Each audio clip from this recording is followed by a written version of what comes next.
Hello everyone, welcome to the After Us project. My name is Vardhan. Today we have Ayush with us. Ayush is the lead of BITSMAN 2024. He is an experienced learner with over 25 months under his belt. He talks about what BITSMAN is going to be like, how newcomers can start getting into munning, and the munning culture at BITS Pilani, Hyderabad campus.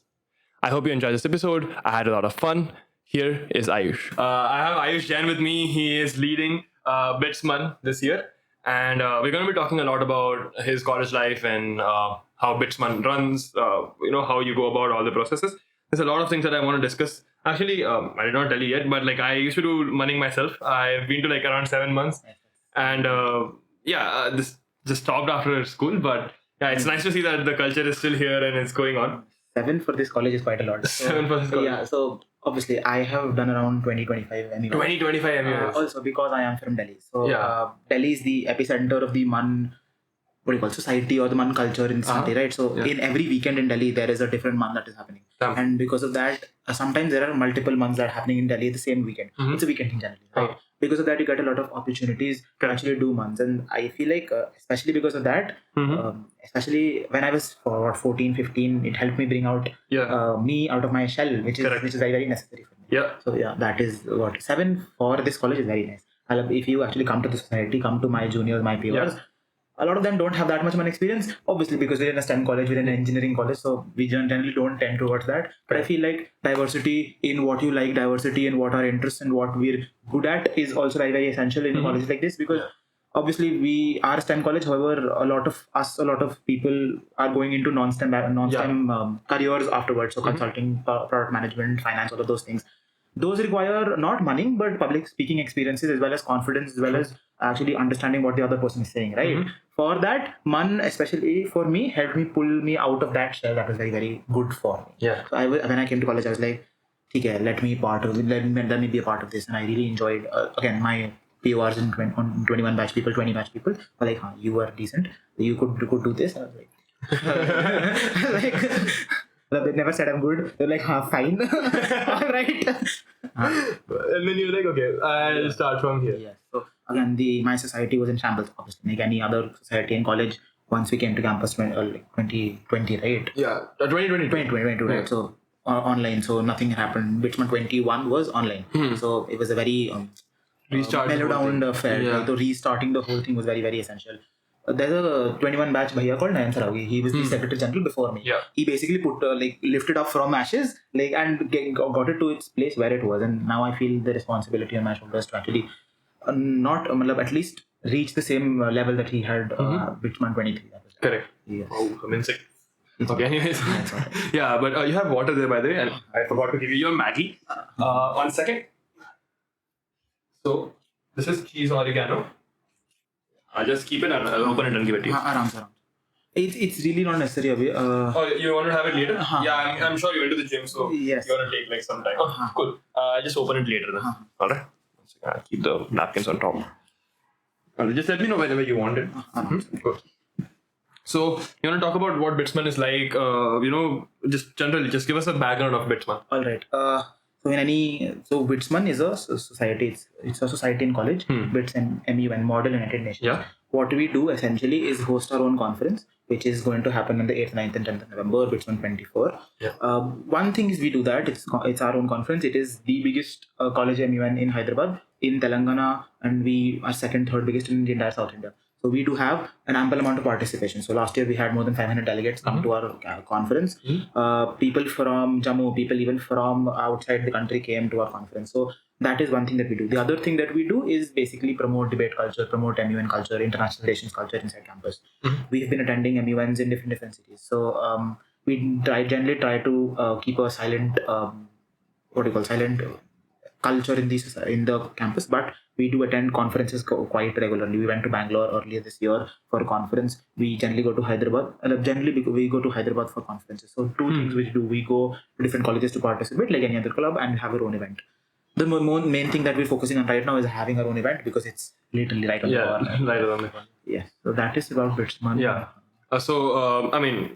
I think you could go in more detail. Like, Alright. what do you want participants to take away from it? Like, okay, what are this? Like, let's say some. So, who all do you invite? Is it college students? Is it school students? No, we generally don't have a criteria. We have 10th graders and above, 9th, 10th graders and above, 9th, 10th, 11th, 12th, college students, even people outside who passed out college and still do months come and participate. Oh, okay. So it's open to all. It's open to all. Generally, after 22, 23, people, what do you call, careers of people generally tend to mellow down, tend to slow down because they have started getting jobs and things. So, but a lot of people generally do come and attend MUNs. So it's a transition phase. So what happens is, once you reach 22, 23, you've done around 40, 45, 50 MUNs. Yeah. Then you move on to being an MUN or chairing an MUN. So in this conference we held, it's not only about delegates, it's about getting chairs from different cities. So we have chairs from Delhi. This year we have around 8 committees, right? Yeah. So 8 committees, that means 8 chairs, 8 vice chairs. We have chairs coming from Delhi, we have chairs coming from Chennai, we have chairs coming from Hyderabad, from Mumbai, from all over the country. So the top names in the MUN society ecosystem in the country come to our conference, come to our campus. It is also because that we've held that legacy for so long. Bitsman as so if you go talk to any MUN related person in Hyderabad, there are 3-4 MUNs in Hyderabad which are the staple MUNs in Hyderabad. Bitsman is the most staple, the most proficient and the most important MUN in Hyderabad because of our legacy that we've had. And before COVID, it was a very big deal. But I was very happy, and I'm very pleased to tell you that Bitsman 23 was the largest Bitsman that we've ever had. So pat on my back, pat on the fellow PORs who were there with me last year. It was a very fruitful experience for me, for them. I learned quite a lot. I think for my college life, first year was kind of like okay, it's like fine. But from second year onwards, when I got to be a POR, when I got to start working, when I got to network with people, when I got to learn things, my college real started is what I mean. Yes. So, that switch in the flip, I could feel the switch in the flip inside me because of that, and that's I think quite essential. That is one more thing that I wanted to come about. A lot of seniors go talk about what do you call campus culture is dissolving, campus culture is degrading. I feel that students, especially the new batch, 23, 24 batch, or even our batch, some of the students are not loyal towards clubs. And I feel like the concept of that's ye mera club hai, I feel I should feel the responsibility for that club. Ye meri cheez hai. That needs to be there among students. That needs to be there among people. Because who are we if we're not? We are nothing if we're just students or going to right. So like you were doing a podcast, like this is something that we need to explore in our college because we're 18, 20 years old. If we just go stick to something which is studying, which is very essential, obviously that is the base ground of what we're here for, but this is very essential. So for me, I could tell you that even my academics got better when I got a POR. The first year was not there because I don't know why, I just felt like there was no purpose for my college except studying. From second year onwards, because I found a place where I belong with Bitsman, with that loyalty that I had with the club, I could feel the change in me. Like all boats rise together, like the writing there, something like that. So a couple of things started working for me. I started going to the gym, I started working on my health, I started working, made new friends, my academics got better. So I feel like it's also the effect of positive peer pressure. You know what I mean? So I see some third year POR doing this as well as getting good CGs as well as getting an SI. I'm like, this is the person who's done, why can't I do that? Correct. And that's a great thing to hear. Now, some people, this might work for me. I'm not saying this works for every person, but this is what worked for me. This is where I feel like Bitsman played an essential role in my life. So my midterms did not go well, right? Third year, I feel like the work got a bit much, so it did not go well. However, I just can't leave it because I have this loyalty towards the club, and the feeling that I share with my fellow PORs. And because of that, I want to invigorate among the 23, 24 batch. And I feel it's very essential for our college, for our campus culture to actually be sustained. You know what I mean? This is what I mean, like for Bitsman. I feel very strongly about this. I can feel that. I can feel the passion coming through. I feel very strongly about Bitsman. I just want my conference to be a good success. And I think I see that you're personally invested a lot as well.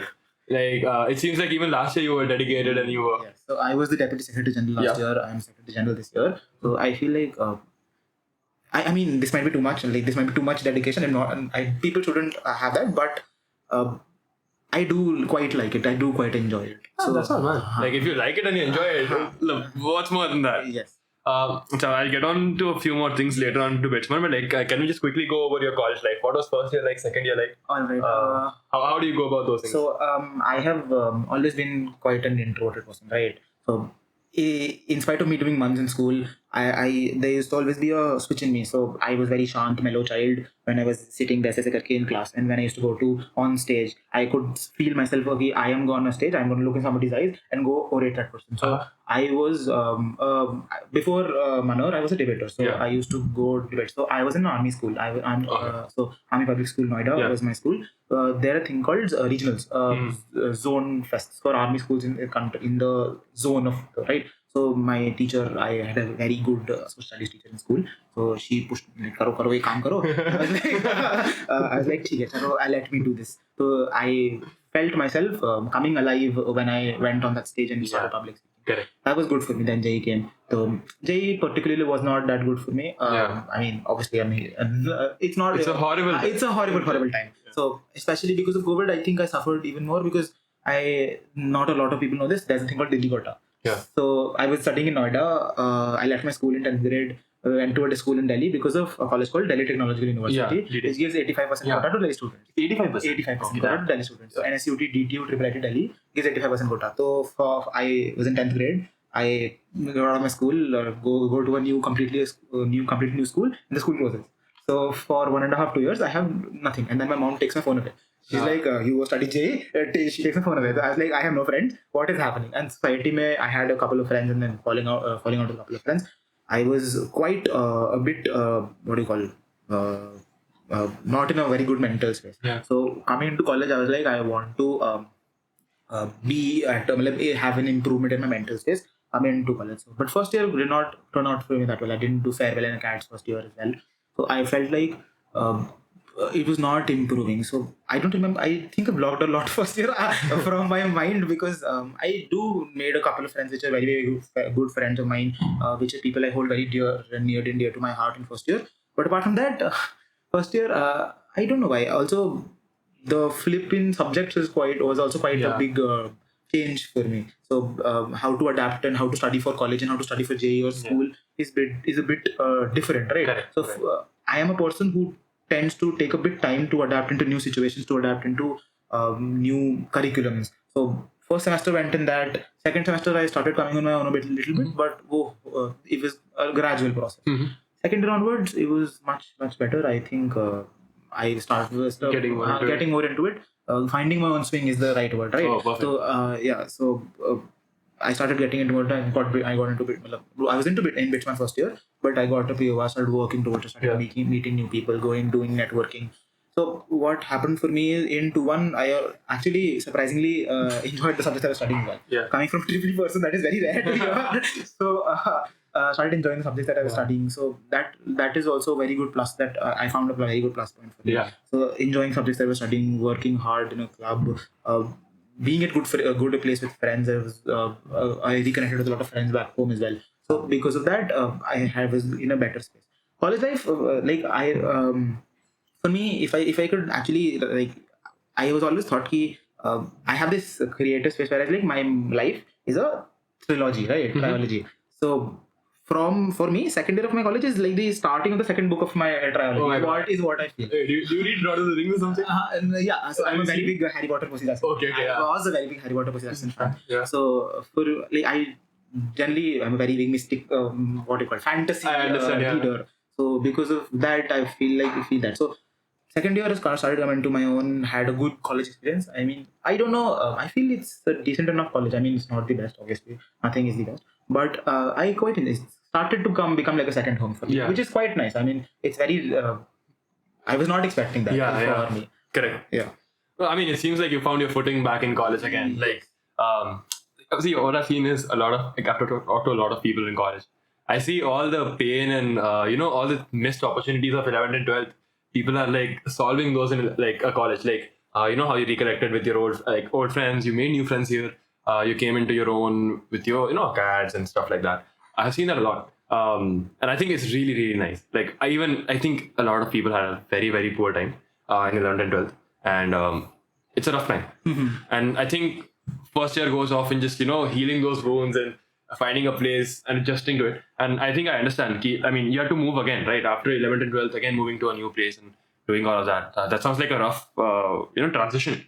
But I mean, I'm very happy that you found your place in Betsman and you found your family there and you restarted. I'm really, really happy about that. And okay. Well, just quickly go about how do you enjoy triple E subjects? Like all the people I talk to, they're having a rough time. They don't like Phoenix. It is again a lot of my ways say it's like you're forced to enjoy it because you're forced to study. So you have to enjoy it, otherwise you won't get good grades. Correct. That is one thing. Second thing, I feel like there's a thing in the not a good popular opinion, but there's a teacher called Alivilu, right? Yeah. Not a lot of people like her. I really enjoyed her course. You really enjoyed her course. The electrical machines, it was very difficult course, hardest, hands down the worst course into one. But I enjoyed her teaching, so I felt like it's all right. You can do it. You can do it. And I have this: when you start getting decent marks, you start enjoying the subject. Correct. I was like, if I'm getting decent marks in it, I should enjoy it, and I am enjoying it. Yeah. 3-1 is a bit difficult for me. Has been a bit difficult, but it's all right. I mean, I don't really want to crib about academics. I don't think it's a really good productive use of your time, my time. I don't want to crib about academics. Correct. It is. You have to do it. I'm a triple student. I have to do power systems next semester. I will do it. You have to do it next semester. Simple. You just accept the fact that you have to do it, and then you move on doing it. Correct. So, also, I didn't like coding at all. So I was like, I have to do something with my life. So cool. So cool. Yes. All right. Hey, one second. I just close the door. I think I left the door open. I'll cut the things out. If let's say anything you don't like, you can ask me to cut it out as well. Okay, one quick thing before we go back to Bitsman. You like fantasy books? Yes. Harry Potter, you said? I was a big my mother got me Harry Potter, I think 7th grade, I don't remember. Yeah. She got me the entire seven books. I was like, so I started reading it. I got into. I was like a big nerd. So go on, man. I love this stuff. This is Lord of the Rings, by the way. The big nerd. So I was the person who used to go to J.K. Rowling's website and sort myself into houses. A bit of what house? I am a Ravenclaw. Oh, damn nice. Yeah. So I was a big nerd. Then Percy Jackson came about. Obviously, from Harry Potter, the next logical thing goes into Percy Jackson. Yeah. I started reading Percy Jackson. Really enjoyed that as well. So. So you like mythology as well, or just you like Percy Jackson? I like Percy Jackson. Yeah. I mean, I've not delved into mythology. Coming to college, I started picking up books again. What do you read? I started reading Khalid Hosseini. I started reading. So a bit more mature books. You know what I mean? Khalid Hosseini. There's what is that author's name? Midnight Children. I don't remember. Salman Rushdie. Okay. Salman Rushdie started reading Salman Rushdie. So that's a book that took me around 2-3 months to read. That must be a dense book. What was the book? What is it about? Yeah, so Salman Rushdie, the book is called Midnight Children. It's about at the stroke of independence, there are a lot of children born, right? So all of them, their minds are connected. So it's about, and they start, they grow up, their children. So it's about how the children are growing up, and the country is also growing. So it's about that. It's not a mythology, fantasy book only, but it's about showing the plight of people because of partition, showing how the country is growing, development of the country, all of those things. Yeah. So that is what the book is about. Salman Rushdie, I think, generally writes about that as well. He got attacked, I think, last 3-4 years because he talks about sensitive topics. He talks about religion in a perspective which might not be good for conservative people. So that is what there. But I tend to gravitate towards books like that. Another author. The name Train to Pakistan. Yes, that is another book, similar kind of book where they talk about a family who's going to Pakistan and the plight of partition, the plight of people who actually lost a lot of their homes, lost a lot of their livelihood because of that. I gravitated towards those books. I don't know why, but I did, and I enjoyed that. I read quite a few of them last semester. I mean, growing up, I cannot keep on reading fantasy my entire life, right? Yeah, I mean, you could. I try to pick up. So for fantasy as well, you need to move on. I feel like I was a big self-help book hater. Yeah. I was like, I don't need a book which teaches me how to be. So, then I picked up a self-help book. I don't like my wingy only suggested a self-help book. I was like, what is it about? I read it in 2-1. I don't remember the book at all. But the book was about it did not feel like a self-help book. It was about real life anecdotes wherein you could take your own, you could deduce your own opinions about it, you could deduce your own implications about it, you know what I mean. So I could put myself into that statement and could feel like what is this person doing wrong and what I could do better for me. So that is a self-help book that I really enjoyed. So I mean, growing up, for when you're growing up, you read certain kinds of books, and when you reach a certain age, you should read the other kinds of books to expand your horizons or expand your mind. Right. And I felt that I was putting myself into a box, reading fantasy, reading Harry Potter books again and again. Yeah. So that is what was essential to me. And for fantasy as well, I started moving on to other things. I started reading the Dance of Dragons. What is the Song of Blood? Song of Blood and Water, whatever that is. Game of Thrones is a book version. Fire and Ice, yes, the Song of Fire and Ice. Started reading that. It's there in the library. So. The library must have been an amazing place for you to come. Like, were you like awestruck? So I am not I am not a very very big reader in this sort. I try and read sometimes. This semester not read anything. You don't have that time, huh? Fair enough. I can make time, but I've not read anything as of yet. Right. So don't get me wrong. I'm not that person who goes into the library and loves the library and all of those things. I try to read. If I can, it's great. If I can't, it's all right. It's all right. Yes. I mean, one of my friends, he has been like through the same progression. The next set of books he came on to were Aragon. Like, it's about dragons and fantasy, stuff like that. I'm just a quick recommendation for you. Aragon, okay, I've heard about it. Yeah, you heard about it. Okay, perfect. Back to Bitsman. One thing that you told me about is the chairs are coming from all over India. How do you select your chairs? Like, what is the process for picking out chairs and reaching out to them? Yes, so I took interviews. I think before the 1 week before exams. From 6 p.m. to 10 p.m. every day, I was taking interviews on Google Meet. So there was a form on our website. Yeah. Around more than 100 people filled it. Yeah. So I took. These are all students? Yeah, students and working professionals as well. Yeah. So the people filled it. I took an interview, 5 minutes, 10 minutes for interview, and then we move on with chess.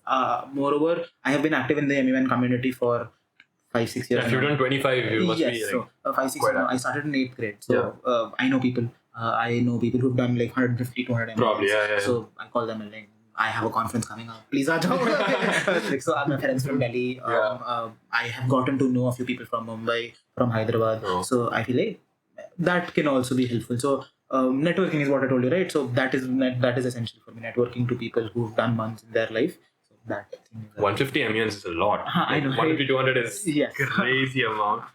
I mean, if you consider 3 years, like what, 150 weekends are there. They've done like almost that much. I mean, they must be like older as well, I guess. Yeah, so the 26, 27-year-old people who do that. So they don't generally delegate anymore. Yeah. They only do chairing. So that is, it's a lot of people, what they do is, so for example, I'm working some company Monday to Friday. Yeah. Saturday, Sunday, I go to a conference. They give me hotel, they give me food. I have to just go there, sit and listen to people and mark and get 10,000, 15,000 rupees for it. It's just another source of income for them. And because they've done 150 MUNs, they have the leverage to not actually have to prepare for it, and nor do they really give interviews. A lot of people are like, okay, I've done 450 MUNs, I don't feel the need to give interviews because people know who I am. Yeah. Because I have this reputation in the circuit, people know who I am. Like, there's a guy called Ishwar Chava in Hyderabad. People know who he is, right? So he doesn't need an interview for it. So people like that, a lot of people are working professionals. It's just a side source of income. So 15,000 multiplied by 4 every weekend is 60,000. Yeah, that's a significant amount of money for them. And that into 12 is like multiplies like crazy over the year. Right, obviously. Plus, they have no expenditure. We give them hotels, we give them food, we give them everything. So also great to travel. So a lot of Hyderabad chairs in Hyderabad, what they do is go to KIT University for an MUN. They go to Bhubaneswar KIT. So they go to Bangalore for conferences. They go to VIT. They go to SRM for conferences. So great to travel. You go to Bhubaneswar, you see Bhubaneswar. You go to Chennai, you see Chennai. Yeah. Perfect way to do it, So that's a good thing for that people have found. However, I feel like a lot of people, it's necessary to know when to step back and let other people take the reins, right? Yeah, so there are a lot of people in the circuit who are like 30 years old and still doing MUNs. I'm like, there needs to be a progression in your life wherein you should know that I should take a step back from it. It happens in college as well.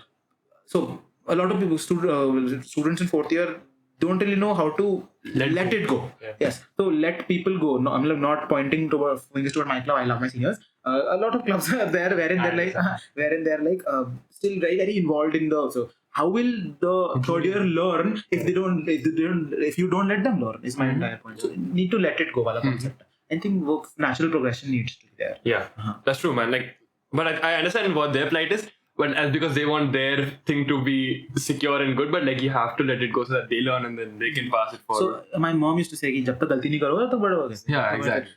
Let them make mistakes. All right. So my second year papers, they do make a mistake. It's all right. So, but you learn from your mistakes. Who will do it next year? If they don't do it next year, who will do it? So my entire concept is that. Same for me. I remember my first task is the deputy secretary general failed miserably. Did not do well, but he was like, "ठीक है, चलो, मतलब we might have made a mistake making you something, but it's all right." So, ठीक है. How will I learn if I don't fall?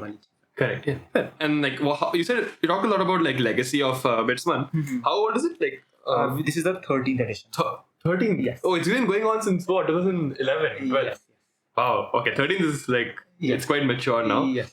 Okay, can you quickly walk through the planning process of Bitsman? What is it like? What are some of the biggest challenges, decisions you have to take? All right. So what first thing we do is we induct the organizing committee for the 24th, who is the newest batch in campus. Then because you have to have a team for it. Then you make POR, second year, third year, whatever. Yeah. Then Bitsman has multiple divisions of its own. So think of it as a fest of its own. Yeah. So we have an outreach team, a publicity team, we have a sponsorship team, we have a design team, we have a videography team, we have a delegate affairs team, a committee affairs team, like multiple teams, so logistics team, everything. So you have to appoint team leads for that, and then you think about everything. So outreach team. So obviously it's an MUN thing. So there are 10 colleges obviously who participate.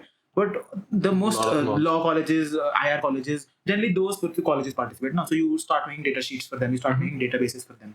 For sponsorship, you start making calls for people because obviously you need money for a conference. If I'm paying some people from Chennai who's coming, I have to pay him 15,000 rupees to come back. I have to book hotels for him. So all of these, sponsorship, outreach, delegate affairs, all of those things happen. So do you want a rundown of this? Okay? Yeah, could you do that? That would be amazing. All right. So, I just remember what I did and then move on. So, you start with what I started is close the Bitsman 23 chapter and move on to the Bitsman 24 chapter. So, we had an after movie for Bitsman 23, which was made by one USG videography and his friends. So, that is, if you, it's on our Instagram if you want to see. I'll link the video on the Instagram page. So it's on our Instagram. It's a very well made video. Very proud of those people. So, they made that. We closed Bitsman. What's his name? My USG is called Ame. He's 23 batch. 23 batch. Yes. Okay. So Ame did a good job. Yeah, very good. Very good job. So Bitsman 23 is closed. You start with Bitsman 24. You think about committees. So this time we are simulating 8 committees. We are simulating the Security Council, the DISEC, which is Disarmament and International Security Committee. We're simulating Human Rights Council, the Office on Drugs and Crime, International Press, All India Political Parties Meet, the Continuous Crisis Committee, and I think this is it. I didn't keep track, sorry. Whatever. If you missed them, it's fine. I don't think I missed. 8 committees are simulating. 8 committees are simulating. You finalize what committees are simulating. And then you start thinking about agendas for them. So, personally for me, especially in MUNs in this country, what has happened is a lot of agendas start getting repetitive. So, it is not fun for students to come. It's not fun for delegates to come because they've done this. So, if you talk to anybody right now in this country, anybody who follows even a bit of international relations knows that the most important agenda as of right now is Israel-Palestine. Important is the wrong word. The most talked about agenda as of right now is Israel-Palestine. I don't want to Israel-Palestine because it has been done thousands of times in MUNs in this city, in cities everywhere. So people who come don't learn anything from it. They have already done their research 1 month back. They come here and speak that, and same thing they chipkowify and do it. So I feel like no point in doing that. So I wanted especially in my conference to have agendas which are new, which at least force the students to think about something. So one thing that my PORs and I thought of was doing a historical continuous crisis committee. So what a continuous crisis committee is, basically you sit in a the continuous crisis committee agenda right now is 1946. That is it. 1946 is when the United Nations Security Council was established.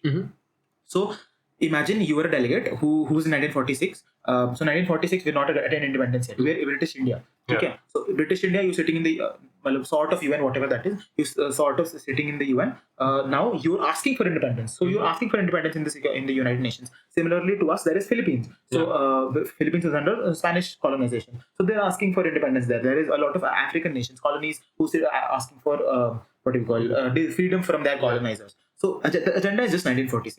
And how Continuous Crisis Committee works is like the chairperson will tell, for example, in Africa, French occupied Nigeria has been attacked by British occupied Mali. Now do whatever you want. So you're forced to think on your toes. Yeah. You have to think on your toes. You have to be so well versed with the foreign relations or the international relations during that time. You need to know that if you're India and somebody's attacking Nigeria, you don't care. It's not your responsibility. You cannot do anything. All you can do is condemn it, right? But that is what India does as of right now as well. India has never has always been in business deals with Israel. However, it has never had a positive or a negative opinion on the Israel-Palestine war. It is always condemned. कि अगर लोग मर रहे हैं तो हम नहीं चाहते हैं. That is what needs to be done. India has had that foreign policy for 70-80 years, and that is what needs to progress for the next 100 years, because we are always कि हमें नहीं पड़ना, neutral condition country. So delegates need to learn that. And when you do a continuous crisis committee, and when you're sitting in in an HCCC, which is wherein you're that country and किसी ने किस पे लड़ाई कर ली, and that is one agenda. So within the next hour you will get something. So within next hour is Muhammad Ali Jinnah. Pakistan is calling for their own independence, and ऐसा करना है कुछ सिंध में हो गया या कुछ पेशावर में हो गया. So that is another crisis that affects you. Now that crisis affects you. That crisis affects Bangladesh as well. That crisis affects Sri Lanka as well. Yeah. That crisis affects Pakistan as well. Yeah. So you have to think on your toes about how to actually escape or how to actually solve that crisis. Yeah. So an HCCC is very essential in any MUN, because one thing is there, you know the UDHR, you know the United Nations Charter, you have research and you bolo karke chale jao. Okay. This is where you actually think on your feet, and this is where it shows that how good of a diplomat you can actually be when you're going into the actual UN, right? Sure. So I felt like agendas like this is very, very essential. So another agenda that we're planning to do this time in the All India Political Parties meet is what do you call safety of women and children, especially for sexual violence. So obviously we all know about the very, very bad thing that happened in Bengal with Dr. Mamita. So I feel like everybody knows there are laws instilled in this country wherein safety of women are there, security of women is there. Everybody knows that there are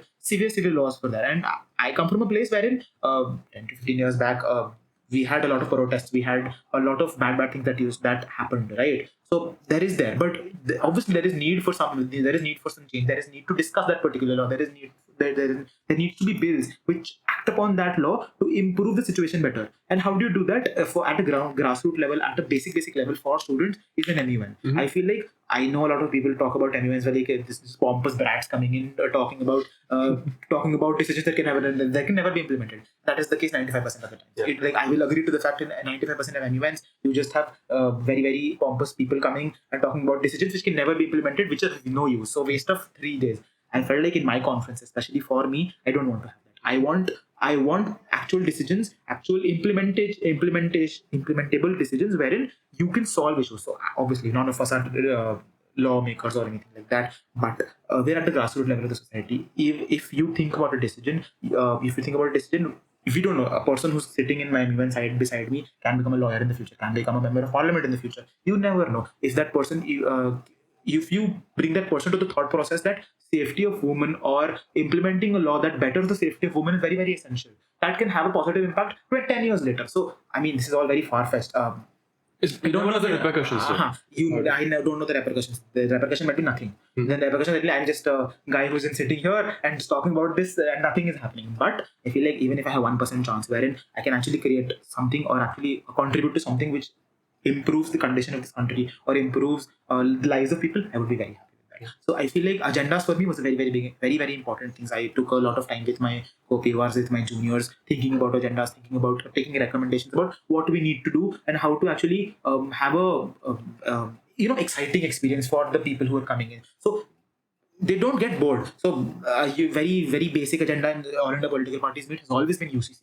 So since 1990, since Atal Bihari Vajpayee, they wanted to implement UCC. Everybody's saying yes or no, yes or no. It has been discussed so many times in UN. Imagine. I was in 8th grade, then there was UCC as a topic. Now UCC as a topic. And so I just feel like, ठीक है, मतलब तुमने discuss कर लिया, and because कर लिया है, तो there's no point. And everybody realizes, so it's a very essential topic to discuss. It is very, very important that in the actual parliament it gets discussed. It is very, very essential. But at an MUN level, when you've done it, think of something new. I would like, I want other secretary generals from other MUNs as well to think of new topics, to think of topics which excite delegates, because I don't want to go to an MUN, just go there, sit, and already I have a PDF which I've prepared and just go and speak. Yeah. So I wanted that, especially for my conference. I wanted people to think on their feet. Two agendas. I am not going to say that all of my agendas are very innovative. All of my agendas are the best agendas everywhere. A lot of my agendas actually are repeated from other conferences. So, like for example, DISEC. DISEC is an agenda which has DDR programs. So, what DDR stands for is demobilization rehabilitation, wherein in any country, if there is a war, right, the army officials after the war have a lot of trauma, or the military officials after the war have a lot of trauma. So to rehabilitate them back into the society, to actually put them back into working culture or in jobs is very very essential. So वो कर नहीं पाते हैं लोग. So उसके लिए special programs the UN is trying to implement. That's really nice. That's really nice. So right. So that has been discussed in MUNs all across the country for a lot of years. However,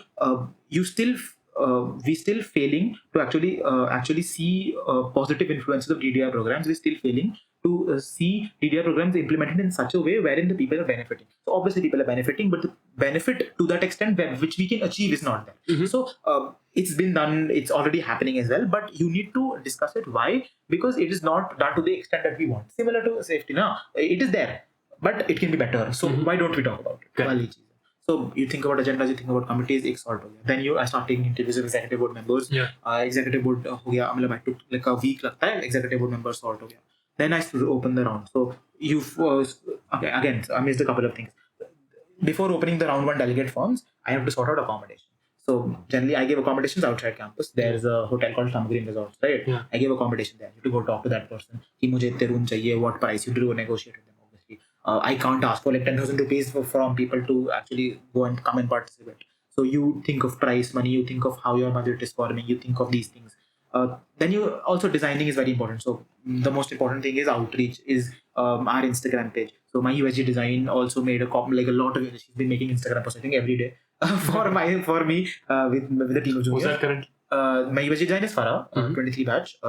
So she's been making designs every day for me for the page. So if you open her Instagram page, you can see like a lot of posts.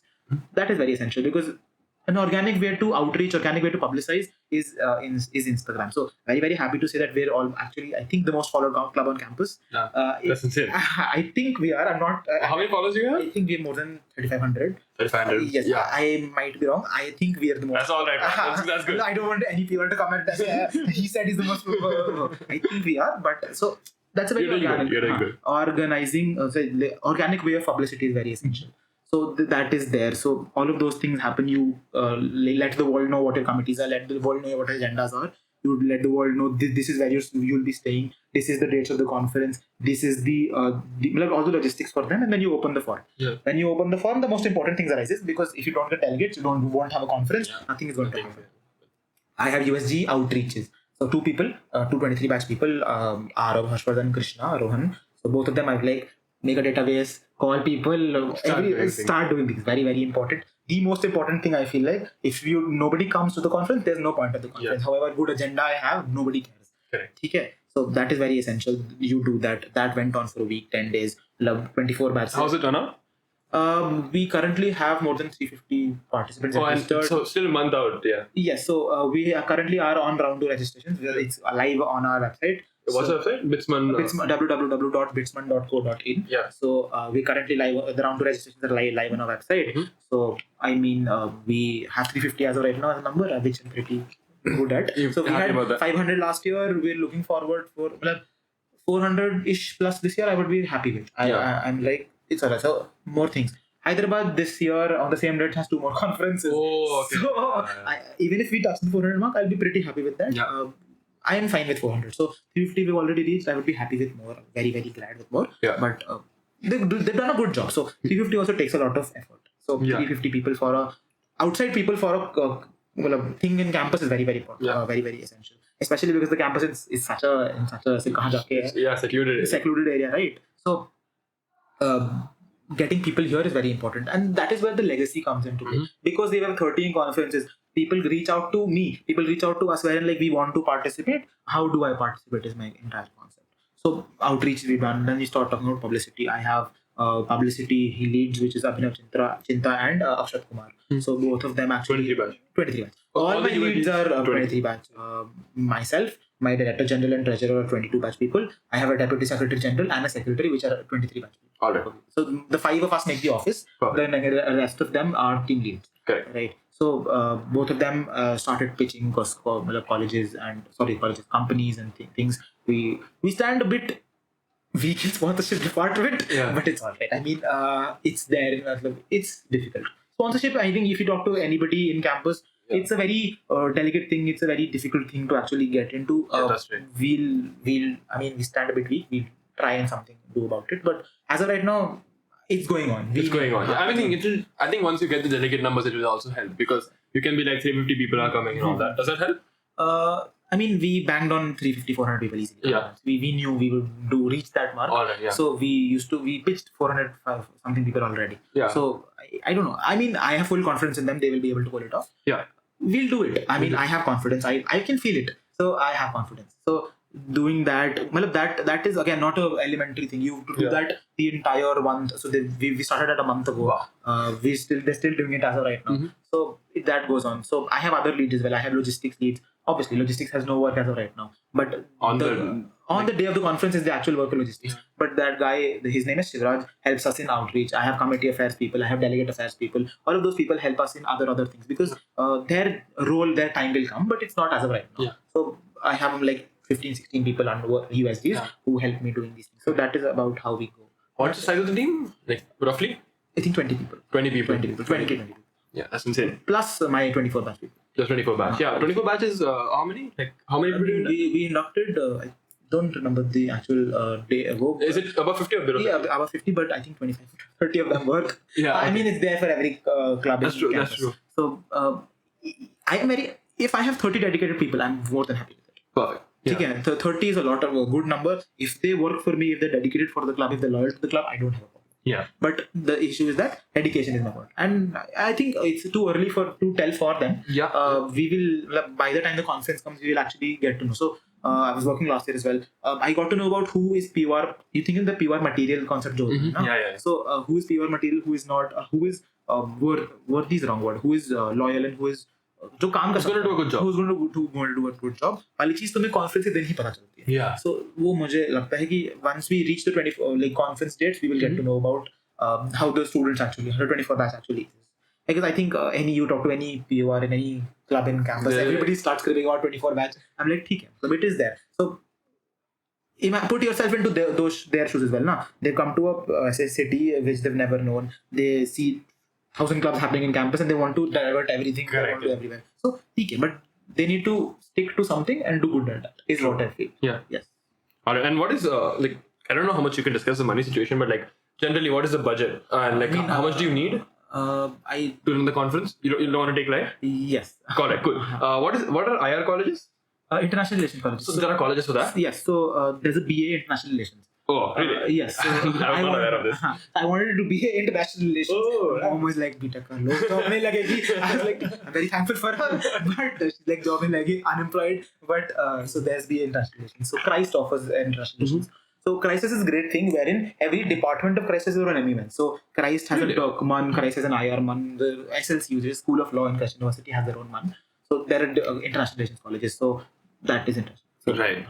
That's amazing. Do you want your Maggie now? I'll start having mine then at least. I'm a bit hungry. All right. How many people, like what cities do people come from? What is the situation like on that? Obviously, most people come from Hyderabad. Yeah. I have people coming from Chennai, from Bhubaneswar, from Thiruvananthapuram, from Cochin, from Bangalore, from Leh, from Delhi. Leh and Delhi as well? Yes, from Gujarat, from Kolkata. So, a country most people from Hyderabad, Bangalore, some people from the north of India as well. Yeah, and like how do they hear about you? Is this publicity like? Again, I am from Delhi. I tell my friend कि मैं MUN कर रहा हूँ, आ जाओ तो. Alright. So again, one thing is that. Second is because of the legacy that we've had, because of 13 editions that we've had.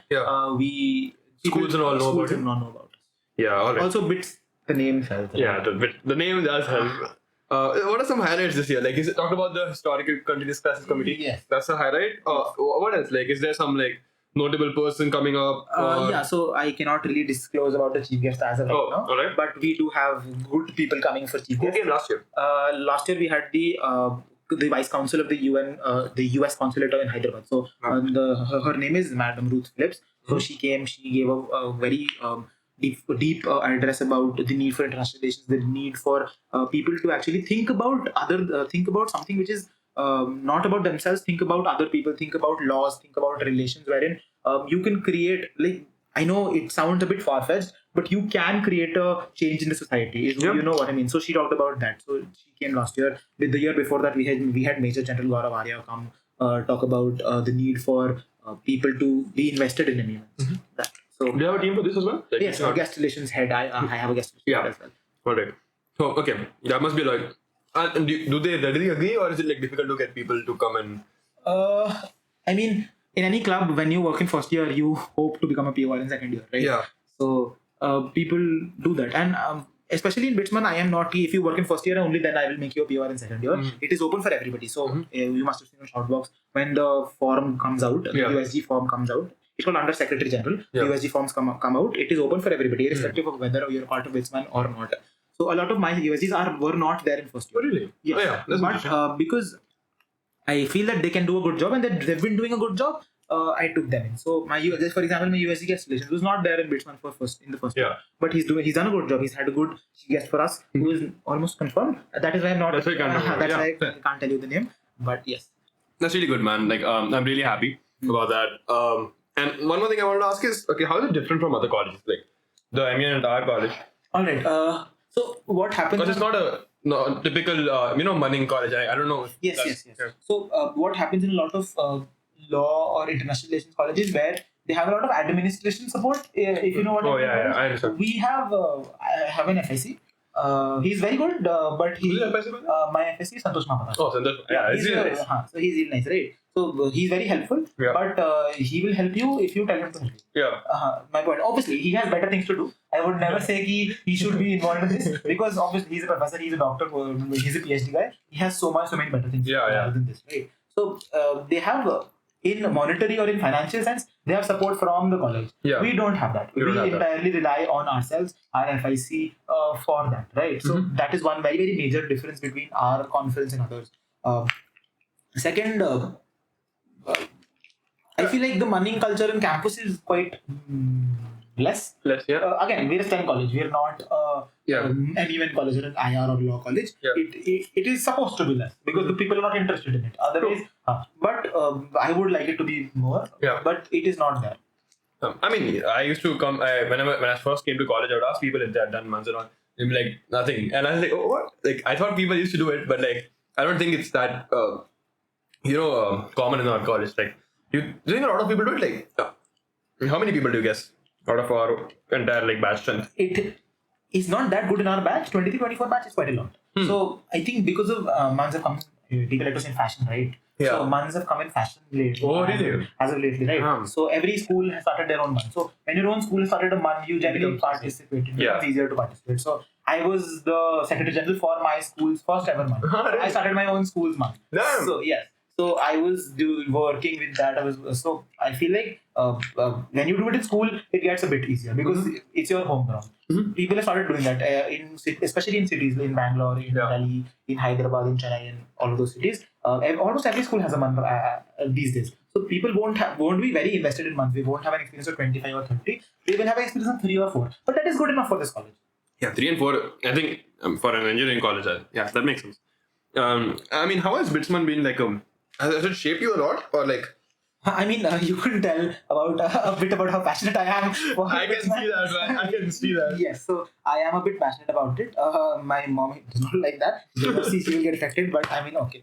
So, I mean, I would like to say it has shaped me. I don't know if it's I hope in a positive manner. It has shaped my college life a lot. I think what I can put it the most accurately. I can feel that, Yes. So for me, Bitsman has been a very, very big part of my college life. Has been a very essential part of my college life, wherein it has taught me how to survive college, how to find my own footing inside college.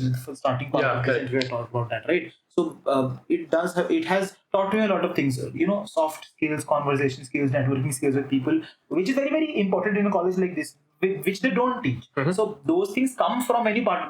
Take part in societies, take part in clubs, take part in events. Like you're doing this. This is wherein you learn soft skills, I learn soft skills, and this is not something that they teach. The college does not teach this, but it is essential in the real world. So I feel like Bitsman has had a very good role for me doing that. Moreover, my love for public speaking has reinvigorated, is the right word, because of Bitsman. So I think that is it. I stopped doing MUNs in 10th, 11th grade because of JE. So I restarted doing that in college because of Bitsman. I wouldn't have done that because of Bitsman. This has been a very important. Confidence is the right word, I feel. So for me, being confident in a person, I feel like I'm the most confident when I'm on stage. When I'm public speaking. You come alive. I come alive, right? So Bitsman gives me a pathway to do that. Is what I feel. So it gives you a platform to feel alive. That's amazing, man. And like I'm super happy you found that. Like imagine you went to a college where you did not have an MUN scene. Like your life would be different. Yes. Any memorable things from your second year working in Bitsman? The date ended was very memorable because I was too tired. But I remember I got a call from my secretary general last year. Like, you will made this, start working on this. I was very happy that day. Then moving forward, look, I can't pinpoint on this memory wherein I was like, but the experience was very nice as a whole, wherein I felt like good memories, great. Like, you want to think when you 50 years down, 25 years down the line, when you think about college, you want to think about memories, you want to think about nostalgia, you think of things. I would think of Bitsman. So 2-1 or 2-1. So Bitsman happens in 2-1. So 2-1, 3-1 first semester. That is where we shine. So 2-1, I feel like has been Bitsman Wali thing. So when I think about 2-1, 25 years down the line, I would feel like Bitsman would be an actual, a very integral part of my college life. That's amazing. Yes. What is how is it structured? Like it's 3 days, 2 days? 3 days. 3 days? You can do it 2 days. First day is inauguration. No. 3 days is... 3 days conference. First hour is inauguration. We started our inauguration at around 10 a.m. 11 a.m. The inauguration ends. 11:30 we started the committee sessions. 3 days. I feel like those things we can bypass because the main point of people sitting there or coming to my conference is to debate, is to discuss. So I don't want to waste their time. I want them to discuss. I want them to get implementable solutions. That is why they're here. That is why I've called them. That is why they've paid for this. I don't want to waste their time having organizing opening ceremony and closing ceremony. I don't have that because it's a formality. It's a formality, but I want to finish it in an hour. And they can move on to why they're here, what they're here for. You sound like a very no BS person. You're like, remove all the BS. Don't keep repeat topics. Let's give them what they came for. Like, do that. That is what I want. In the reality, that is not how an MUN works. So people want to dress up. People want to get. You don't have delegate dance and all. I don't feel like that is very good. I don't want that. I feel like it's a waste of time. I mean that's a good thing for networking for people. Right? I will never stop people from dancing, but I will come and debate, and which very less people actually tend to do these days for MUNs. So MUNs have been people have been trying to make friends, which is very nice. Come make friends, network and all of those things, but debate as well. So that is one thing that I don't like is when people come.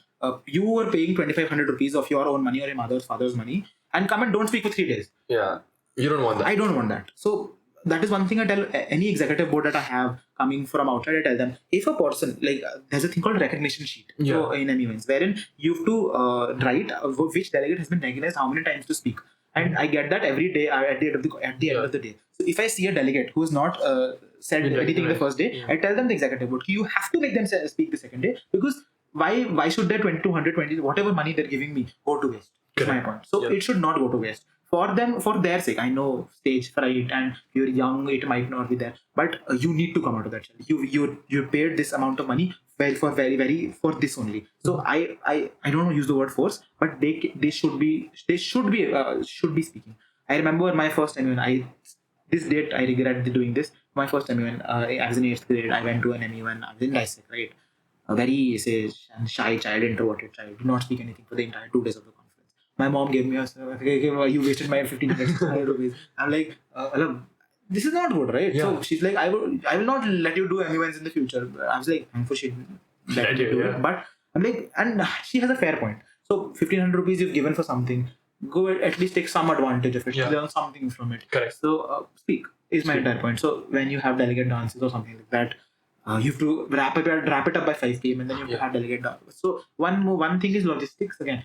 A lot of people are 18, 20, 20 years to travel all the way back to their homes. Again, a lot of people indulge in activities which are there in fest, which is not nice, right? So I don't want to have, very good for you, but I don't want that on my back. So get out of campus and do whatever you want. It's my entire point. I don't want that thing. Because they're young. It's illegal. It's my entire point. So don't do it. No. So if you have something like that, people will do it, and that will create another issue for me. I don't want that. I don't want that kind of issue with my conference. I want it to be a place where people come, debate, learn, and go. Yeah, perfect. Yeah, and is it like, I don't know, you've done 25, must be like, you have some perspective on this. But like, is it difficult for someone who's young come and, like, have you seen people from schools like really do well against older people as well? So, again, I'll give you an example. I went back home, my alma mater, they call me every year to chair my school. That must be nice, no? Yeah. So, again, I started that MUN, so I feel like if they don't call me, but I go every year to my school to chair. This year, there was a 7th grade child against a 12th grade child in MUN. So, the 12th grade child is a very good friend of mine. Because I had been mentoring him for the MUNs, right? So, this 6th grade child had the most amount of balls I've ever seen in my entire life. So he had an idea about what he was speaking. He was not very good with implications with analysis, but the confidence, the amount of balls that child had, he stood up to that person. And that person has like 10 MUN experience. And I was so shocked that day. I was like, this child would be a great diplomat if he keeps up with that. So that confidence needs to be there. So anybody can do well if you have that confidence to there. That balls, that is very essential. How do you develop that? I mean, does it come from inside, or like, can you develop that? I feel like when you do MUNs, you have to speak, right? And when you start speaking, you see around you that people are actually listening to you. What you're speaking is not bullshit. What you're speaking is important. You feel good. So you feel like that what you're speaking is essential, and then you have that what do you call it? Adat of speaking that. And then you forget the worry, and then look. There's a difference between speaking bullshit and having balls to speak bullshit, and speaking speaking something which is nice, and people are listening to you, actively listening to you, trying to make analysis of what you're saying. The second thing is very important in MUN. The first thing a lot of people do is not nice. So second thing is important. You develop that dhire. So practice makes perfect. You do 5 MUNs, obviously you will be you won't have that stage fear anymore. So again, that is not restricted to MUNs only. You do other things as well. You go do a play, go to Crimson Curtain, stand on the stage and do something. Obviously, for the first play, you'll be a bit nervous. By the time your second or third play comes about, you stop caring about what the audience is thinking, and you feel like, I have the stage, the spotlight is on me, I need to do this. So you're really a performer, huh? Like, I can feel the energy. Like, so I have always been a performing arts side person. So I want to, some sort of that I want to implement, or what you call, inculcate in my life. Even going forward, I'll see how I can do that, but I want to do that. So I feel like we stop giving shits about what the audience thinks. It's very important. So you take dance or dramatics or events, anything you do, stop giving shits about it. And that comes with experience. That comes with when you do your third dance. Obviously, you stop caring about it. Like especially when you stand there on the auditorium, you can't see nothing. The lights pitch black. You can't see nothing. So that's a great thing. You cannot see anything. Just go and deliver and do your thing. And the dance, the dramatics, they're doing well. They're good. I did not expect them to be at that level in the campus. So I'm very happy. So they have people. So I have both the PRs in my wing. Oh, really? That's amazing. Bro, kya wing is tera? Adib Abhinandan, both of them are in my wing. So you feel like we tend to connect over those things. So they've been doing a good job. They've been doing a good job about keeping the level of creative arts that needs to be there in campus. So in spite of us being a STEM college, that needs to be there, because that is a release. That is something else that we're looking forward, that will help you in the future, in whatever you want to do, software development, whatever you want to do, that will help you in the future. And that is essential. I feel like, again, we're not that creative. MUNs are not that creative in that aspect. However, it is the same thing about flipping that switch when you're on that stage. When you have a GSL, when you're standing there speaking in front of 25, 30, whatever people, you need to have that switch wherein there needs to be a passion in the because a lot of time where you are discussing agendas which are imagine you're discussing, let's take a very simple example, you're discussing Russia, Ukraine or Israel, Palestine. You're a Palestinian delegate, you stand on that stage, you're talking about millions and millions of people which are actively being killed. So I am not taking sides, I am neither a no Israeli or nor a pro Palestine person. There is genocide going on. Why is not the point. There is going on. So you are a Palestinian person standing in the UN. There needs to be passion in you. There needs to be ki my people are dying. My people wala concept hona chahiye. Yeah. That is very essential. You become the delegate. You become the delegate. You think in that concept about you are that country. So when you're talking about India, so you take any person in this campus, you let them talk about India, Pakistan. You let them talk about Jammu and Kashmir. Let them talk about POK. You will see the fire. 90% of the times you will see the fire or the passion in their eyes. That needs to be there. So when you put yourself into that place, when you realize the plight of people, that is very essential. So that is wherein I feel like when I started doing MUNs, I found my specialty there. So I do United Nations Human Rights Council. Oh, you're so I am an HRC delegate, wherein I tend to specialize emotional attack nahi hota. So that is one way I found to be good in conferences, to win conferences. Wherein I used to do that very well. So I want that in people. I want that in my delegates, wherein you feel so strongly about. So if any, I don't want to take. So there's a X situation going on. I don't want to name names, but X situation going on, and the person of the same community comes and takes a person the same. A politician of the same committee talking about the problem. Okay? That person will have passion for it, and that is very essential. And you pit that person against somebody of the other community talking about the same issue, but the person is the same community and he's representing the politician of that community. That debate is something that I need to watch, because that debate will actually have an implementable solution, because then they're fighting as diplomats, they're not fighting as people, so they have to put in real pointers and not just blah blah blah. So you talk about real things as a diplomat, there you can get solutions. So if you want, and if anybody wants, then come and sit in an all India political parties meet in my conference. You see that. So that's open to everyone. Yes, that's open to everyone. Come, you can contact me. You want to see, sit and see. It's very nice. That people are passionate about it. I hope people are passionate about it. I want people to be passionate about it. I am not a AIPPM person. I never do AIPPM. But I want that passion in people. And that is there in all India political parties. So I want that. I want that in all my conferences. I want people to put yourself, if you're Afghanistan in something, be Afghanistan. Be Taliban is my point. Be Taliban. Be Taliban. So again, Taliban is not in the UN. So if somebody wants to fact check me, so Islamic Emirate of Afghanistan, Islamic Republic of Afghanistan, different things. In the UN, Islamic Republic of Afghanistan is there. Emirate nahi. So Emirate is Taliban. Republic is the country that is the official. It's bullshit. What is the point? If X country is ruling and why is there in the UN? What is the point? So very real things, because the UN is useless. I mean, something needs to be there. If you find something better, sure.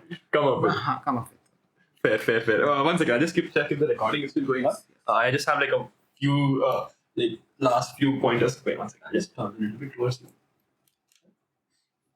Alright. I just wanted to ask. Okay, fine. Let's say someone is in 9th, 10th standard right now. They are coming for an MUN. This is the first MUN. Okay, this is the first MUN that they're doing. How do they prepare? How do you go about it? Because there'll be some people who will be coming in, they won't know. Very nice. So, good question. What I did, I'll tell you, and what you don't need to do is I will also tell you. First thing, everybody hates Wikipedia. Okay, go there. Go to citations and references. Read that. Okay, that is where the information is. So somebody who's in 9th grade has never done MUN, does not know what a credible source of information or what a non-credible source of information is. Right? Read all the information you get. Baad mein we'll sort out what is credible, what is not. But at least try to find what is the agenda. Let's say the agenda is safety of women. Okay, so tum gaye Wikipedia pe, you read about what is there. You read about Dr. Momita, you read about what is happening in this country right now. You read everything, and then you have a basic idea about what the agenda is. First thing is that's important is whatever portfolio you add does not matter. First thing, you need to get the agenda sorted. What you need to know about the agenda is very important. Second, you need to realize the legal the frameworks of the agenda. So any agenda that any MUN has some legalities, some measures that has already been taken place, or some laws that are already there. So if you talk about safety of women, there is articles already there in the constitution. If you talk about if you talk about human rights violation anywhere, there's UDHR, there's UN charter for it. So UDHR is Universal Declaration of Human Rights. Right. So there is already legal frameworks for everything. We've been we're a global society for 70, 80 years now. There is people are not dumb. They're smart enough to make everything right. But loopholes are there. So you read that, you understand that, you find loopholes in that. That is where you shine in a MUN, because that is there that is why you're here. Yeah. Because there are loopholes there, you want to fill that loopholes. That is why you're sitting there in an MUN, right? So you read that. Two things you've cleared. You know the agenda, you know what is the problem with the agenda, and you know the solutions for the agenda. Now you think about what portfolio you are and how do you twist that agenda to suit your better thing. So if I am Israel, say the agenda is Israel Palestine, I am Israel. So I know I am doing a genocide. How do I twist the agenda towards my towards my favor? Because because I have studied the agenda, I can do that. If I have not studied the agenda, what people tend to do, what I did when I first went is, I was Japan in the DISEC with the agenda of outer space. Now I first researched about Japan's foreign policy related to other people. Now in outer space, the foreign policy is a very weird concept because there aren't clearly defined territories, right? So foreign policy is very abstract. So that is where I lack. So first you research about the agenda, then you twist that agenda into your favor. If you have time and if you have the dedication, go read the UN Charter. You will have the utmost understanding of how an MUN works, what an MUN actually is, or what the UN actually is. 9th grade, I don't think people understand the UN Charter.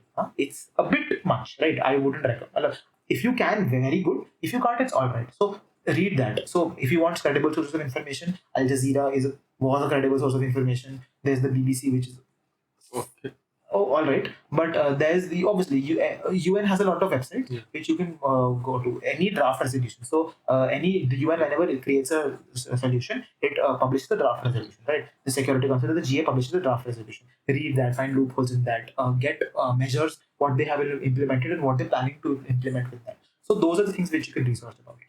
Read about your country, read about foreign policy, what our country stands at. So in a mark sheet, there is marks for foreign policy as well. So obviously, if I'm India, I cannot be friends with Pakistan, right? In any agenda, it does not matter what the agenda is. I cannot be friends with Pakistan. That is the point. So foreign policy, you cannot invade your foreign policy. If you can, obviously, अब India Pakistan पे दोनों को पे किसी ने attack किया है तो तुम्हें साथ में तो रहना पड़ेगा ना. But my point is that वो चीज़ है. तो if you're 9th grade, ये सब करो. I think more than enough. And one very very important. All of this is very nice. On the day of the conference, listen to what the other person is saying. So what happens in an MUN is there are moderated caucuses. You've done MUNs, you know. So moderated caucuses you listen to the first 20 people who said a speech, and then you find problems in that speech or good things in that speech and make your own speech from that. So you've not done any research. You just listen. You write what the other person has said. You make your own speech from that. Correct. And you get points for that because you're listening. Because you're listening to what the other person is saying. So that is a very good thing in an MUN. So you listen. That is where you learn as well. Because once you listen to other people, you're thinking about it. You're thinking that that person said something wrong or something right, and you're analyzing things, and you feel like I can put a better point from that, or I can agree to the point that the person has said. And when you say that in your speech, the executive board is thinking, that person is listening to that person is analyzing, that person has made implications from it. So you will get marks. That is a very good thing in an MUN. So irrespective of whether you've done a lot of research or not, if you listen to the other person, you will do well in an MUN. Again, because a lot of young people, 8th, 9th grade people, they don't listen. And because of that, the quality of conferences have gone down. My conference quality has gone down. So I don't want that. That is why I put a limit. No 8th grade is allowed. No 8th grade. Cannot have that. It ruins the experience for everyone. It ruins the experience for everyone. There are actual law college students who want to have a good conference, right? So I am not saying 8th grade is not capable. Next year, maybe. When you come to 9th, I'm sure. Come to my conference. A lot of 8th grade people are 9th. I told you. Right. So if you have that, do. I mean, you started in 8th, right? So again, if you have very good MUN experience, I will give you. ऐसा कोई hard and fast rule नहीं है. If you have like 20 MUN experience in 8th grade, I mean, not possible. But if you have that, good. Come to my conference. I won't say कि mata. Generally, you just want to make it a good experience for everyone else who's coming. That is true. As well, college में there is illicit behavior going on. 8th grade is a bit. Those things. Fair. I mean, you just want to protect them against that. Yes. I don't want my बच्चों की moms calling me in the night. Basically, मेरा बच्चा ये क्या कर रहा है? Can't have that again. Yeah, true. I mean, okay. So the way to prepare as someone who's coming first time, go read as much as you can. Second thing, listen and do well in your mock talks. Okay, cool. Chits is well there. So Chits, depends on what committee. So in any conference, United Nations Human Rights Council is generally the committee which is a lot of people. A lot of first time is a lot of people, right? 2020, there are like 50, 60 people. Obviously, not everybody will get a chance to speak 10 times. Chits is very shiny. You can send substantive chits, POI chits, that is very shiny. So if a EB is sitting in a human rights council, obviously the EB needs to understand that because everybody cannot speak, the marks for chits increases. So you realize that you see कि मेरे को सिर्फ 4 बार बोलने को मिल रहा है in video conference. I can shine in chits. I can shine in substantive chits. Substantive chits are chits where you don't ask questions, but you give the entirely whatever you want to speak in the forum. You cannot because of time limitations. You give a substantive chit. That is very shame. That is how you can do well. So I will give you an example. I won a conference with that. Really? Yes. So I have no, I don't want to brag, but I've never lost a. Yes, I've always placed something. So not always best delegate, but I've always placed something. Always place something. In spite of my first time. It is That's fine. First MUN is mass. After that, I've never lost an MUN. Damn, that's really good, bro. Like amazing record. So what? You're doing 25, you said, right? So about. Yeah. So that is again why my mother was like, जीत रहा है तो कोई बात नहीं, वो issue नहीं है. Perfect. I think that's solid advice. So listen, and then also chits is a big thing. Chits is a big part of doing all this. Like, how does it? Do you think it helps with placements? Like, do you think the bitsman have the seniors done well? I mean, see, it depends. Everyone has performed differently. But I don't like. I'll not award seniors about how they're doing in their life, but. Not like that, but like, do they come back and be like, okay, this part of MUN? Yes. So my secretary channel last year is coming to chair a conference this year. Yeah. So he's the chairperson for EcoStock. Nice. Yeah. So he's coming. So again, I told you, he got Bitson from its ashes and so obviously I need to call him. He's the god of Bitson. If you see, right? Really? So man. So he comes. He obviously coming. So placements, I feel like. Yeah, I don't want to make it like a totally placements oriented thing. What I'm saying is, what do you learn that helps you with all of that? Soft skills you might learn from that. Conversation skills, confidence. If you're part of the OC, logistics skills you learn. Spreadsheets. So do you put it? So I talked to Ishan. Okay, he mentioned that if you're part of like TEDx and all, if you put it like the people who have done the same things before in their life, like the recruiters, they might have a certain small connect with you. I think MUNs also might have that kind of facility. I have no idea. Yeah, I mean, you could talk to Ishan about that. That could be like a good thing for you guys, like the munners. Yes. Because let's say the recruiter is a munner. Yes. They might like feel a little bit, That might be true. I actually have no idea Yeah. about it. I feel in terms of soft skills, I think MUNs might help you. Delegating might help you in terms of logistical issues. So myself, I go talk to a lot of people. When you have to do printing, you have to talk to people. When you have to do book hotels, you have to talk to people. When you have to book anything, you have to talk to people, right? Buses, you have to talk to people. So all of those things, you learn soft skills, conversation skills, spreadsheets around थोड़ा बहुत सीख जाते हो. But थोड़ा बहुत वो चलाना सीख जाते हो. All of those things is there. I wouldn't say. Actually, also, by the way, Ishan told me not to spell, Ishan talked a lot about misinformation about placements, so don't take my word for it, but you can go and ask him, I feel. Anyways, so, so how does a munner stand out? Like, let's say I want to win. So, by the way, is the rubric open to everyone, or like the mark sheet, whatever marking scheme that you have? After the conference, it's public. But like, do you share how you're going to mark people now? No, not yet. Okay, but like still, I think you can talk about the general things that you might look for. Yeah, so the marking scheme is not made by me. So the executive board who comes have their own mark. Okay, fair. I have no say in who's winning, how. So I literally I cannot have a say. So that is the reason I call them from outside, because they have. If somebody has a 150 IN experience, obviously they knows better than somebody who has a 25 IN experience, right? So it is their job to do this. They will tell me who is winning. Their job is writing the certificate and give them the prize. Is my point. Yeah. Right. So how do you stand out in an MUN? All right. So first things first, you feel passionate. You're passionate about what the agenda is. You feel passionate about your own portfolio. If you connect to your portfolio, I have been to conferences where the person. So example, in a human rights council, there's a guy who's Ukraine. The guy got a flag, got a cannon, and started crying in the stage on the stage.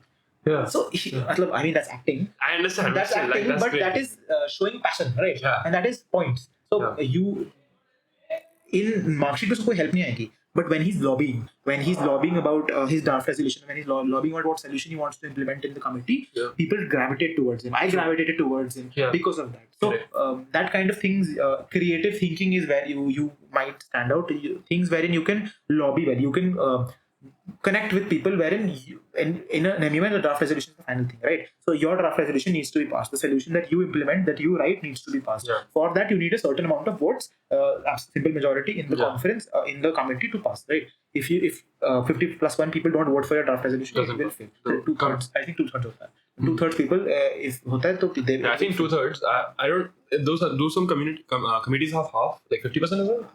I am not sure. I think UN committees are 2/3. 2/3. AIPPM might have 50%. I'm not sure. Okay. What happens in AIPPM is again it's in AIPPM there isn't a draft resolution that can be passed. Lok Sabha mein there are multiple types of majorities, right? Simple, absolute, special majorities as well. So it depends on what kind of bill is being passed. If it's a financial bill, there will be special majority for it. So that's a completely different topic. Let's assume 50+1 or 2/3 in any committee, right? It needs to be passed. So you will get marks when it is passed. For that, if you think creatively, if you ask questions to the other delegates, where you can get when you can fumble them. So that is very important. So listen, one thing. Second, be creative about how you go about an MUN. Those things is there. Drama is there, but creative substance in your speeches. Substance, creativity in your speeches. So giving good implementable new creative solutions is very important. So everybody talks about condemning. Everybody talks about हाँ ठीक है लोगों को नहीं करना चाहिए है ये अच्छा लॉ इम्प्रूव करना चाहिए अगर हमें सेफ्टी वुमेन बढ़ानी है तो तुम जुवेनाइल वो हटा दो तुम मतलब कैपिटल पनिशमेंट लोगों को दे दो that is there that is what the government knows. Think of creative solutions. तुम वो करोगे. So somebody who's in an all India political party, Lok Sabha, somebody who's a centrist party or somebody a member of parliament who's an independent, you don't know he'll fall that way or that way. So for him to fall towards your side, you need creativity. Very important. Third is listening to people. So you can only ask creative questions if you know what the other person is speaking, right? Again, I told you about moderate caucus and listening. Very important. You get marks for it. So you ask good questions, you will get marks for it. You ask stupid questions, you will not get marks. Listen, ask good questions, you will get marks. Third. Fourth, again, research is very important. You need to be well versed with the agenda. I mean, it is actually the most important. If you don't know what you're talking about, kya point? Do you guys have background guides? Yes, you write those? Yeah. I don't write those. The executive board sends. That's someone like the executive board. Yeah. Again, it is their committee, right? Correct. So they give the executive board. Executive board generally, what is a background guide is basically it is a way for the executive board to mold how they want the committee to go about. Correct, So it is their framework. I want this to be discussed. This to be discussed. This to be discussed. So उस चीज में that they write it, that is a very good thing. So the first thing a delegate must do is read the executive board. That is where you know, read the background guide. That is where you know what the executive board wants from you, expects from you. So I have this notion that I want my committee to go about how this is going, right? If some delegate is doing that, I will obviously give it marks. I know, I am biased. I have to be biased towards that because I want the committee to go towards that. Read that. In any background guide, at the end there will be 10 questions. Right? Answer those questions in your speeches. Answer those questions. You will get marks for it. Right? Those are a couple of things. Then substantive chits, good draft resolutions, good POI chits. Lobbying is very important. All of those things matter. Yeah, bro. I remember the first time I had to do a draft resolution. I was so confused. I was like, I did not know how to write that, and I was young. Like, yes, again, when you're in 8th or 9th grade, the first one you have to do that properly. Italics, comma, what is going on? All of those things matter. Again, when I chair conferences, I don't generally care about. Those are there for a reason. You cannot put a full stop in a draft resolution. Anything in there, that is there for a reason because in the actual event, it is very real, actual things that the decisions are being made. In a school setting, in a college setting, I expect people to follow proper because our delegates are a bit more experienced, right? I have people who've done 50 MUN experiences and still participating. I have people coming this year as well, right? Who've done 25, 30, 50, 100 MUN experiences, right? In schools, you can let it go because those are children. They don't know. They don't realize it. A lot of executive boards are a bit rigid in that. I don't want. I like it. I tell them if you're in school, let it go. It's all right. I remember I was so disappointed when I went to a conference. I was, I think, Peru in the Human Rights Council. I passed a draft resolution. I had a draft resolution. I was in 9th, 10th grade. I mistakenly put a full stop in the first sentence of my draft resolution. It did not even get read. It did not even get read. So full stop means it stops there. Right? Not even get read. So, and it failed. I won BD irrespective of that. But my point is that it broke my heart because I put in so much effort in that. They didn't even read it. So that is something I don't like. In the Bitsman setting, because it's more professional. It's a bit more professional because a lot of people are 23 or 24 years old. I expect that. But if any conference you see, the people writing the draft resolution generally are the more experienced lot of the conference of the committee. So again, you need to have the balls to come up with the draft, even if it does not get read. It does not matter. you will think of solutions. You will think of solutions that will force you to think about what the solutions the other person has written and ask questions of that. Amend that draft resolution. In spite of it not getting passed, it does not matter. Write something. Write a draft resolution. For the next conference, it will be helpful for you. For the next conference. What is it? What makes a good draft resolution? Can you just quickly go over that? Yes. So in draft resolution, there are two things, right? A preambulatory clauses and objective clauses, right? Preambulatory light, matlab this is just a preambulatory is accepting what has already been there, right? Recognizing that the UN has something this recognizing ऐसे करके.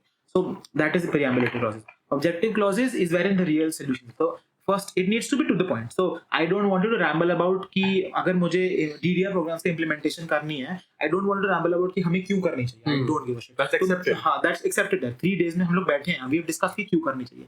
कैसे करते हैं is the point. So A, B, C, D करके you need to write कि how do you do it. To the point, DDR programs करना है, incentivizing military people to rejoin this workforce. कैसे करके 10,000 रुपए दोगे. That is how you do. That is how you write a draft resolution. टिक करके करो. To the point, proper implementable solutions need to be there. अब a lot of MUNs में क्या होता है, लोग कॉपी करते हैं इसे, ठीक है. तो उसमें वो बोलते हैं न्यू UN बॉडी बननी चाहिए. जैसे हम लोग एजेंडा डिस्कस कर रहे हैं LGBTQ people का, ठीक है. New body should be there for LGBTQ people. अब ठीक है, अच्छी बात है, मतलब those are very real issues people have that. अब तुम बॉडी बना रहे हो, उसका मैंडेट क्या होगा, उसको कौन रूल करेगा, उसको मतलब what powers it will have, how does it not overlap with the UN HRC, तो कौन लिखेगा वो. So you just write a committee that needs to be there. Any solution you should be able to back. So any solution should be properly thought about what its mandate is, what its power is, what its limitation is. And if you put a committee, if you especially introducing a committee of the UN committee or a UN body in the draft resolution, you need to have a mandate for it कि वो क्या करती है. So ये बहुत जरूरी है. Again, draft resolution discuss होगा, उस पे amendments होंगे, तो तुम question पूछ. Every point will like 3 people will ask you a question on every point. You need to write it.